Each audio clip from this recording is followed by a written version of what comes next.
Welcome to the Retzel Health Law Hotspot. Health Law Hotspot is a podcast for physicians and health professionals that covers the legal issues and trends that affect the healthcare industry. Hi, everyone. Welcome to the Health Law Hotspot.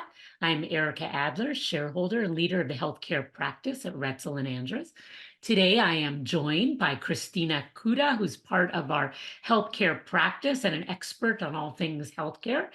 And we're going to be talking about some of the limitations on non-physician practitioners in terms of the services that they provide and the role of physicians in supervising those practitioners. As you may be aware, there's a lot of mid-levels and other non-doctor practitioners who work in doctors' offices. They might work in med spas, they may work in hospitals, and depending on their licensure, they require a different amount of supervision. And in some places, they may be independent. And so what Christina and I really want to talk about today are some of the times when those non-licensed practitioners might go beyond the bounds of what they're allowed to do and what the repercussions might be for the practices and the physicians that they work for. So Christina, why don't you get us started? Thanks, Erica.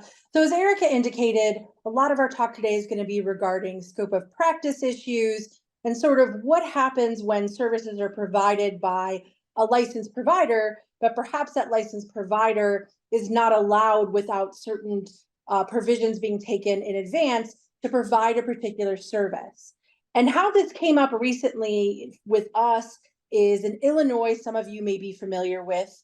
I think it did make some national news. There was what I call a bad Botox incident a few weeks ago, where two individuals received Botox that was injected by a registered nurse. And that Botox turned out to be tainted. And both individuals, I believe, got botulism and became pretty sick from those injections. And as a result, here in Illinois, the Illinois Department of Public Health actually put out guidance, which is kind of rare. They don't put out a lot of formal guidance on these issues, but they put out specific guidance on scope of practices related to medical spas and related to these types of services, Botox and other types of injectables. And many states have similar scopes of practice related to who can provide certain services, the level of supervision, and how the services can be provided. Again, what was unusual is that IDPH, Illinois Department of Public Health, actually put out specific guidance to address this. And one of the things they talked about in the guidance is that registered nurses, while their general scope of practice is to be able to give injections, very common to get an antibiotic shot or a vaccine shot from a registered nurse, for Botox and similar injectable medications, fillers, Restylane, et cetera, those are not within an RN's actual scope of practice. They must be supervised by a physician, meaning that the physician is the one that ordered the Botox or injectable. This is a patient of the physician's. A proper assessment was conducted prior to the injection of this medication, and this nurse is doing the injections under the supervision of this physician and not simply opening their own spa or going into someone's homes. Many of you are probably aware of what is commonly referred to as Botox parties, where someone will come into a home and people will be there to receive Botox. None of that is lawful or allowed in Illinois and in many other states under a nurse's particular license. Now, there are some other professions that have some limitations on these type of injectables.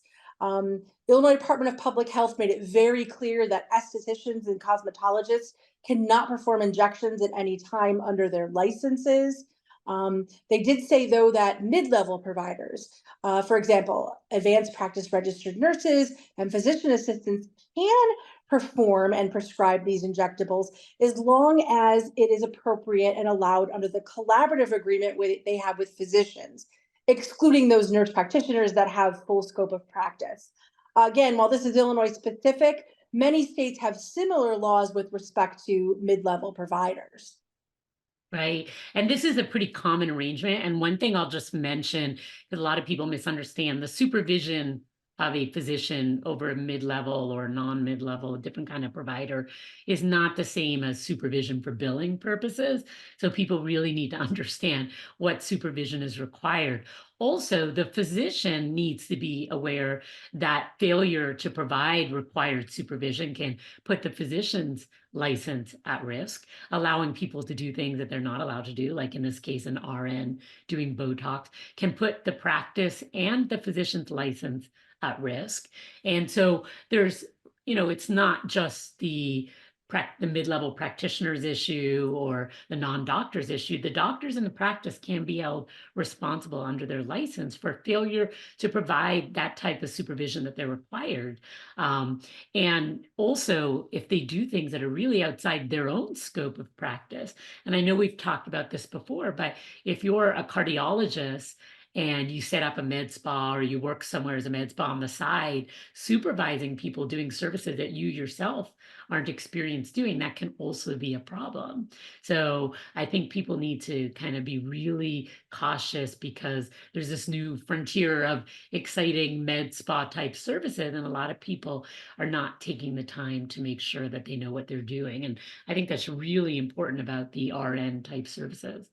Absolutely. And even to take that a little further too, I know in Illinois and several other states, their medical practice acts or the acts and regulations they have that are related to physicians licensing will often have limitations on liability. So if a physician is a collaborative physician or supervising physician for a mid-level provider, he or she generally is not liable for the acts of that mid-level provider as long as that physician is providing appropriate supervision and collaborative services. So your state laws will inform as to what those appropriate collaboration requirements are. And they may be different even between working as a collaborating physician for a nurse practitioner or working as a collaborative physician for a physician assistant. So any liability limitations set forth by statute, um, you know, can not stand if the physician did not properly supervise or collaborate with a mid-level. I think another issue that needs to be talked about that often is not discussed is obtaining these medications. So, for example, we're talking about Botox and injectables. A lot of people think, well, if you can get it online, that's fine. You can get it online. Not true. There are a lot of laws, state and federal laws that inform buying prescription medications online, and you need to be very mindful of where you're getting these medications from. Like in the recent Illinois example, the medication was tainted. We don't know where it was purchased from, but obviously it was either not prepared or not stored properly. Additionally, we'll hear a lot about people who want to open med spas, and a doctor will say, "Well, I'll just, loan them my license to buy prescription medications." There is no such thing as loaning a license. If you're a provider and people are receiving prescription medication, you're responsible for those prescriptions. So you need to make sure that they're appropriate for the physician. There is a workup, there is a history, there is a review of this patient to make sure that it's appropriate for that patient to receive the medication. The argument that, well, I was hands off, I trusted the spa, and I just allowed them to use my license to order the medication is not going to fly if there's a liability action, and it's certainly not going to be a great defense to a license action if the state licensing board finds out what happened. So you need to be very, very mindful of how you're handling prescriptions. Yeah, I think great point. And, we're also seeing a lot of infusion clinics.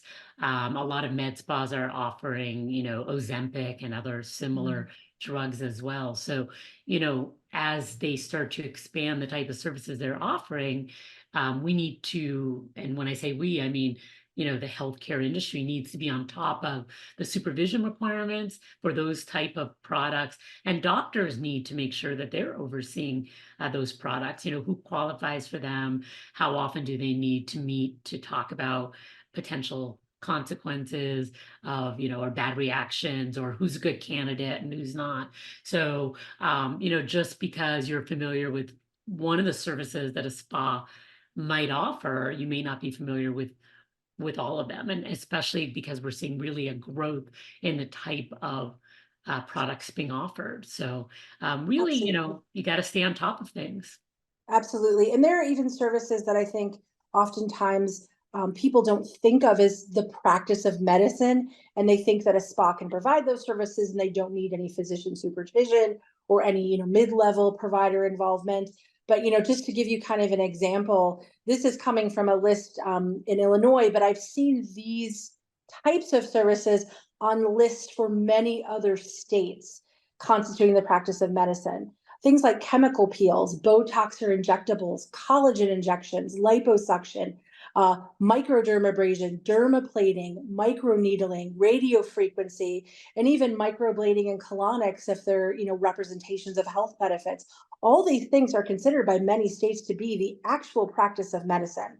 So a spa that opens up and says, hey, we're going to do microneedling or we're going to do dermaplaning because we have somebody who's trained on doing that, fantastic, but that's the practice of medicine. So it has to be done pursuant to evaluation, assessment, and proper medical protocols.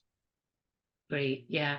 I think that's really important. I suspect there's a lot of those services being offered through locations that are not owned or supervised by any physician or other licensed individual who's allowed to do that. So hopefully this has been informative for everyone out there on this topic, and we're happy to answer any questions. Christina, any final words you want to share? Yeah, particularly for providers who are being asked to be involved in medical spas and to sort of, be involved in a medical director role or maybe an ownership role.